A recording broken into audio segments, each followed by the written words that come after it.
So bukas, February 23, ito na yung official global launch ng Rainbow Six Mobile.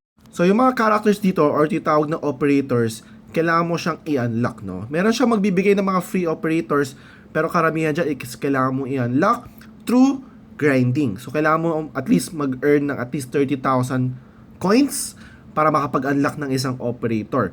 So dito, bibigyan ko yung tips, sino ba yung dapat mong unang i-unlock at sino yung mga dapat mong iwasan.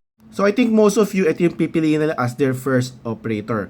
Bakit? Kasi ito lang yung nag-iisang sniper as of yet, no, sa Rainbow Six Mobile. Ito lang nag-iisang sniper na available dito. Unfortunately, hindi siya good pick. Why? Ang Rainbow Six is a close quarter combat, no. Hindi effective ang mga sniper dito. And yung mga sniper dito ay hindi naman one hit. So isa sa mga ma-recommend kong operator ay itong si Capitao. It's a Brazilian operator. Bakit? Kasi napansin ko based sa experience ko sa paglalaro ng Rainbow Six so far, marami tayong campers dito nag-aabang sa site.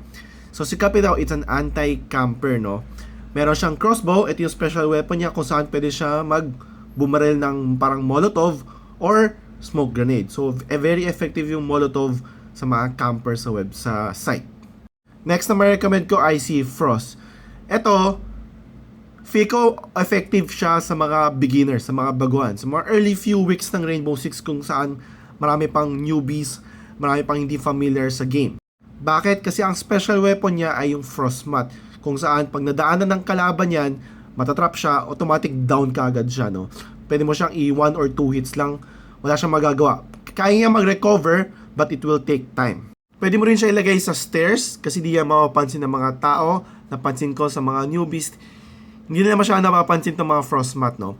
And very hard to counter siya pag nilagay mo siya sa likod ng shield. If familiar kayo, kung sa mga naglalaro ng Rainbow Six, I'm sure alam niyo yung tinutukoy ko dito.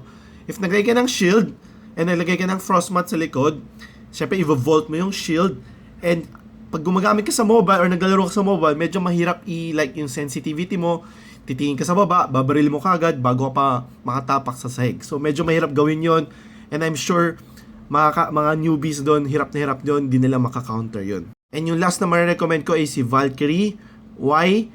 Kasi napansin ko sa mga newbies, di nila masyado pinapansin yung mga drones, di nila pinapatay.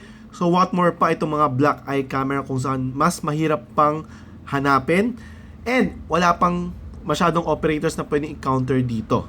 So malaking tulong to para kang merong map hack kung meron ka nitong Valkyrie na to. So if you want more recommendations or tips, follow for more.